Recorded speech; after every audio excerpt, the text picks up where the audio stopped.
अस्सलाम वालेकुम नाजरीन, मैं हूं कुर्बान बलूच।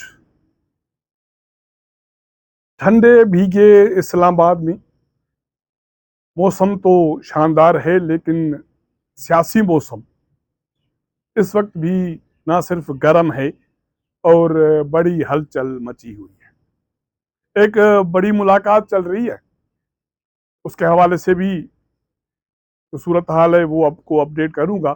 और इसके अलावा मुल्क की दो बड़ी सियासी जमात,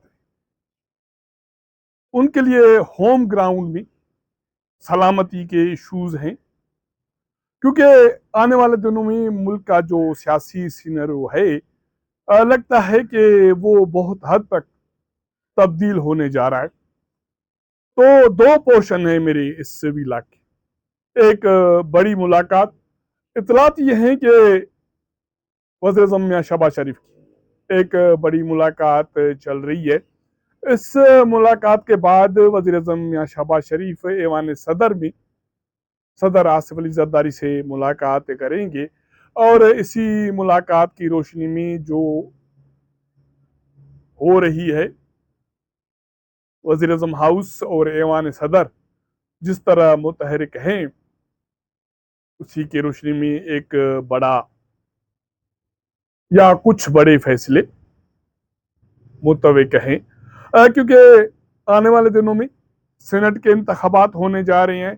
और उसके अलावा जो पीटीआई की सूरत हाल है, सिंध में पाकिस्तान पीपल्स पार्टी की सूरत हाल है, और गवर्नेंस के हवाले से जो इश्यूज हैं, वो अब अपनी एक शिद्दत अख्तियार कर चुके हैं। वो इसलिए कि कहा यह जा रहा है कि पीटीआई की हुकूमत या इमरान खान की हुकूमत जाने के बाद, अगर पीडीएम की हुकूमत आई है या उसके बाद वज़ीर आज़म मियां शहबाज शरीफ की हुकूमत आई है, वफाक में तो कुछ हद तक मामलात बेहतर हुए हैं, लेकिन सूबों में परफॉर्मेंस के हवाले से, अवामी फलाह के हवाले से और कारकर्दगी के हवाले से मामलात बेहतर नहीं हुए। और आवाम में एक गम व गुस्सा मौजूद है। आजकल मानसून का मौसम है और बारिशें हो रही हैं। इस वक्त मुतासिर दो सूबे हैं, परफॉर्मेंस के हवाले से, सियासत के हवाले से, कारकर्दगी के हवाले से। एक सिंध और दूसरा केपी के। दोनों सूबों में दो बड़ी जमातें अरसा दराज से हुक्मरानी कर रही हैं। अगर हम पीटीआई की बात करें तो इमरान खान ने पीटीआई के हवाले से जो हुक्मरानी की, जो फैसले किए, और उसके बाद वो उन फैसलों की रोशनी में जेल भुगत रहे हैं, लेकिन उसके बावजूद उसकी पार्टी पीटीआई वो परफॉर्मेंस नहीं दे सकी जिसकी तवक्को लोगों ने की थी, या लोग ये चाह रहे थे कि मुल्क में या सूबे में कोई तब्दीली आनी है। आप अंदाजा करें कि उनकी अक्लमंदी का, कि इमरान खान की आज़ादी के लिए तहरीक शुरू करने के हवाले से वो फैसला पेशावर से सफ़र करके जाके लाहौर में करते हैं, और वहाँ 90 दिन की डेडलाइन देते हैं कि 90 दिन अगर इमरान खान आज़ाद नहीं हुए तो हम डू और डाई का फैसला करेंगे। पीटीआई की क्यादत डू और डाई का फैसला पहले भी कर चुकी।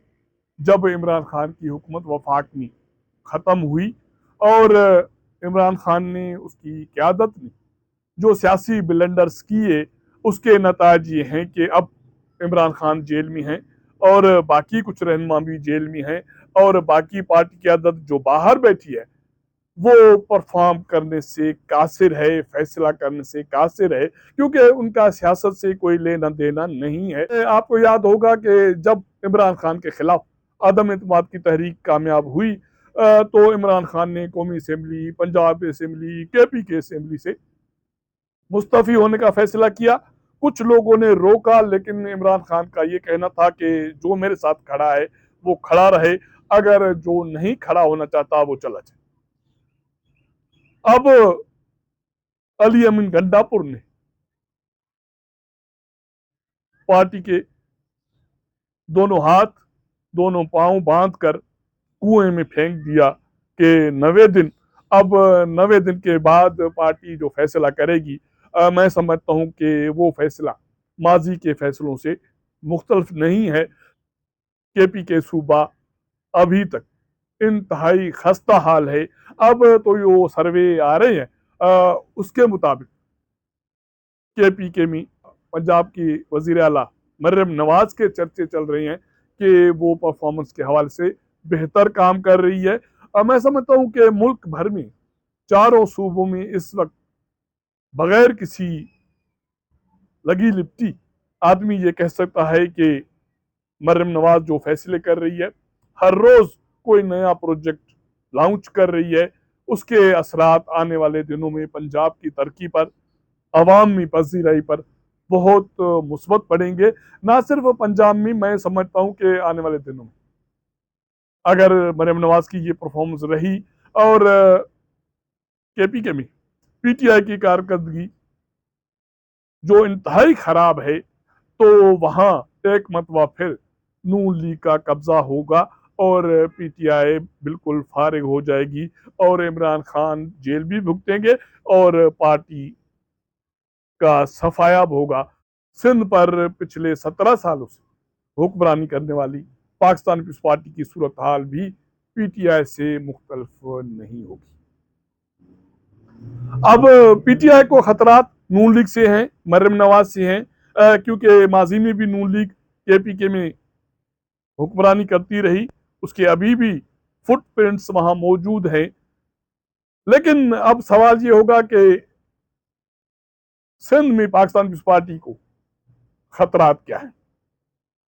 एक सवाल ये उठता है कि क्या कॉम्प्रेस जमातें जिन्होंने कुछ माह पहले मुतनज़ा केनाल के हवाले से तहरीक चलाई थी, वो इस कदर मजबूत हैं, पॉपुलर हैं कि पाकिस्तान पीपल्स पार्टी को रिप्लेस करें, तो फिलहाल ये सूरत हाल दिखाई नहीं दे रही, क्योंकि एक आध दुका जमातें उन्होंने परफॉर्म किया, अवाम की तरफ गए, अवाम के पास गए, अवाम ने रद्द-ए-अमल दिया, लेकिन जो दीवार है, जो किला है पाकिस्तान पीपल्स पार्टी का, वो काफी हद तक मजबूत है। ना सिर्फ मजबूत है, बाकी जो स्टेक होल्डर्स हैं या ताकतवर जो लॉबीज हैं, वो भी पाकिस्तान पीपल्स पार्टी के पीछे खड़ी हैं, क्योंकि उनके और पाकिस्तान पीपल्स पार्टी के मफादात तकरीबन बराबर है। लेकिन परफॉर्मेंस के हवाले से, हुक्मरानी के हवाले से पाकिस्तान पीपल्स पार्टी को खतरात हैं। वो इसलिए कि कहा यह जा रहा है कि आने वाले दिनों में सिंध में भी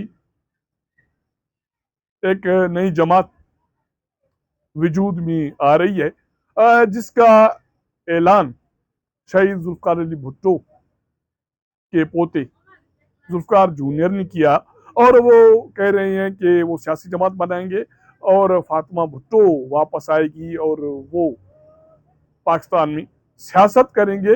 लेकिन वो कह रहे हैं कि उसकी सियासत का महवर भुट्टो लेगेसी नहीं होगा। हम अवाम की बात करेंगे, अवाम के फलाह और बहबूद की बात करेंगे। अब अगर जुल्फकार जूनियर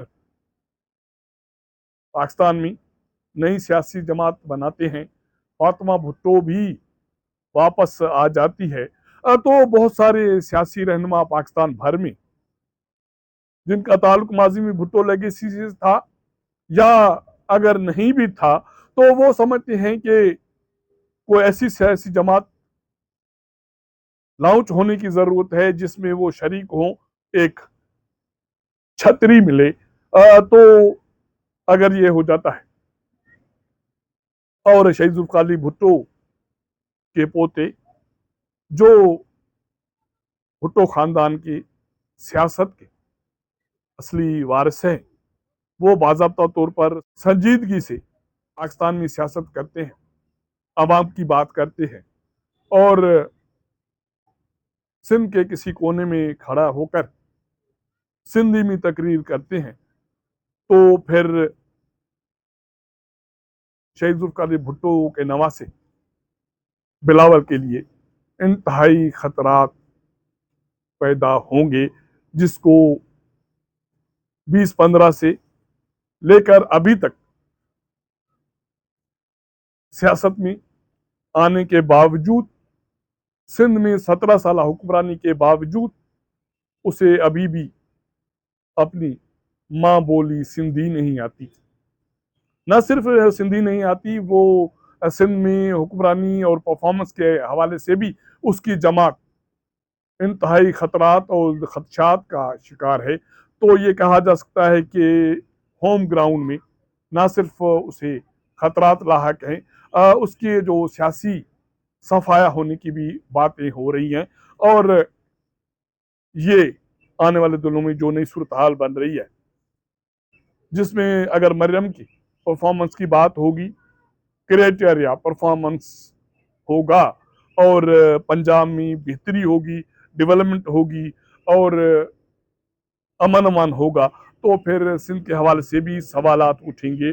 और जुल्फकार जूनियर वो जो वैक्यूम एक है जिसकी बात की जा रही है, वो फिल करते हैं और फातिमा भुट्टो वापस आके उसका साथ देती है, तो मैं समझता हूँ कि आने वाले इंतखाबात सिंध में पाकिस्तान पीपल्स पार्टी के लिए इम्तिहान होंगे, क्योंकि उसकी जमात में कुर्सी के लिए, सीएमशिप के लिए, वजारतों के लिए शदीद किस्म की रस्साकशी है।